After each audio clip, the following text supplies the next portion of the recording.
akhir-akhir ini hujan terus ya. Kamu tahu gak apa yang romantis dari hujan?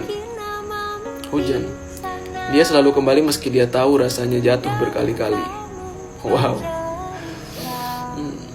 Ngomong-ngomong soal hujan, Nabi SAW ketika melihat hujan turun, beliau mengucapkan Allahumma shayyiban nafi'an. Ya Allah, berilah kami hujan yang bermanfaat. Dan di saat hujan merupakan waktu mustajab untuk berdoa. Jadi jangan lupa perbanyak doa ketika hujan ya.